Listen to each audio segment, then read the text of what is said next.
নজর রাখবো পরবর্তী সংবাদে। এই মুহূর্তে খেলার খবরের দিকে নজর রাখবো, যেখানে রঞ্জিতে মহারাষ্ট্রের বিরুদ্ধে বড় রানের দিকে বা ত্রিপুরা মহারাষ্ট্রের বিরুদ্ধে বড় সড় রানের দিকে এবার এগোচ্ছে ত্রিপুরা। প্রথম দিন 5 উইকেটে 230 রান তুলল ত্রিপুরা। টেলিফোন লাইনে রয়েছেন ক্রীড়া সাংবাদিক বিপ্লব চন্দ্র। বিপ্লব, ত্রিপুরার এই মুহূর্তে কি খবর, কেমন খেলছে এই মুহূর্তে মাঠে? দেখো, রঞ্জির শেষ ম্যাচ মহারাষ্ট্রের বিরুদ্ধে, রাজ্য দলেরও শেষ ম্যাচ এবং মহারাষ্ট্রেরও শেষ ম্যাচ, এবং এই 8 দলীয় যে রঞ্জি ম্যাচ চলছে সেই জায়গায় এই দুই দল কিন্তু একটা গুরুত্বপূর্ণ স্থানে রয়েছে। কারণ রঞ্জি ম্যাচে মহারাষ্ট্র 14 পয়েন্ট নিয়ে রয়েছে ষষ্ঠ স্থানে, এবং সেখানে কিন্তু ত্রিপুরা দল 15 পয়েন্ট নিয়ে কিন্তু পঞ্চম স্থানে রয়েছে। এবং সেই জায়গায় দাঁড়িয়ে কিন্তু এই ম্যাচ অতি গুরুত্বপূর্ণ, কারণ রাজ্য দলকে যদি পয়েন্ট তালিকার উপরে উঠতে হয় কিন্তু এই ম্যাচে মহারাষ্ট্রের বিরুদ্ধে জয়লাভ করতেই হবে।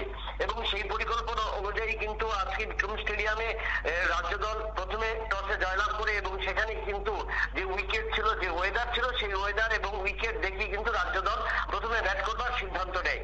এবং সেই সিদ্ধান্তের পর দেখা গেল যে ওপেনিং জুটিতে একটা অনবদ্য রান সংগ্রহিত হয়েছে। বিক্রম দাস এবং জয়সওয়াল জুটি সেখানে কিন্তু 68 রানের একটা পার্টনারশিপ তৈরি করে, এবং যার কারণে এই যে পার্টনারশিপ যখন তৈরি হয় তারপর থেকে কিন্তু একে একে রাজ্য দলের ব্যাটসম্যানরা নিজেদের একটা নাতিতুলি ব্যাটিং পারফরমেন্স কিন্তু সেখানে নিজেদের তুলে ধরে। এবং সেখানে আমরা দেখলাম যে একের পর এক উইকেটের সেই ধারাবাহিকতা রেখে কিন্তু রাজ্য দল আজকে প্রথম দিনের শেষে 230 রান সংগ্রহ করেছে।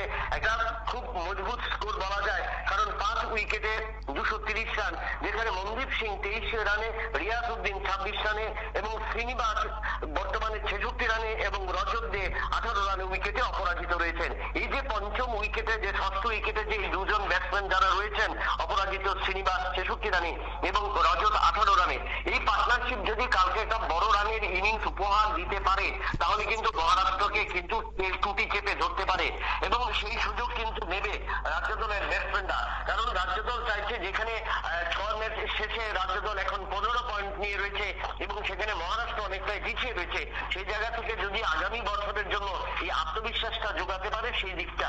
এবং তার পাশাপাশি যেহেতু রাজ্য দল এখন পর্যন্ত এই 6 ম্যাচে একটিতে জয়, একটি ম্যাচে লস হয়েছে, 3টি ম্যাচ ড্র করেছে এবং একটি অমীমাংসিত হয়েছে, এই পরিস্থিতিতে শেষ ম্যাচে রাজ্য দলের মূল লক্ষ্য 4 পয়েন্ট সংগ্রহ করা, এবং 4 পয়েন্ট যদি সংগ্রহ করতে পারে তাহলে কিন্তু রাজ্য দল 19 পয়েন্ট নিয়ে কিন্তু চতুর্থ স্থানে উঠে আসবে। এবং সেই ধারাবাহিকতা নিয়ে কিন্তু রাজ্য দলের ব্যাটসম্যানরা লড়াই করছে। তাদের প্রত্যাশা যে আগামীকাল দ্বিতীয় দিনে কিন্তু, যেহেতু আজকে প্রথম দিনে উইকেট অনেকটাই ভেঙেছে এবং মিডল অর্ডার ব্যাটসম্যানরা যেহেতু উইকেটে রয়েছে, আগামীকালকে কিন্তু তারা একটা বড় রানের ইনিংস তুলে দিতে পারে মহারাষ্ট্রের সামনে। সুপ্রীতি, একেবারে তাই। ধন্যবাদ তোমায় বিপ্লব দা। যদিও এক্ষেত্রে ত্রিপুরার যে অবস্থা, রঞ্জিতে রীতিমতো ভালো ফর্মে রয়েছে ত্রিপুরা। মহারাষ্ট্রের বিরুদ্ধে ত্রিপুরার এই মুহূর্তে যে ছবি, তাতে করে রঞ্জিতে মহারাষ্ট্রের বিরুদ্ধে একেবারে বড়সড় রানের দিকে এগোচ্ছে। প্রথম দিনে 5 উইকেটে 230 রান তুলল ত্রিপুরা দল। 100 রানের পথে ত্রিপুরার ব্যাটার শ্রীনিবাস। এই মুহূর্তে দাঁড়িয়ে যে খবর উঠে আসছে, জোট বিরতির পর ফিরছি, সঙ্গে থাকুন।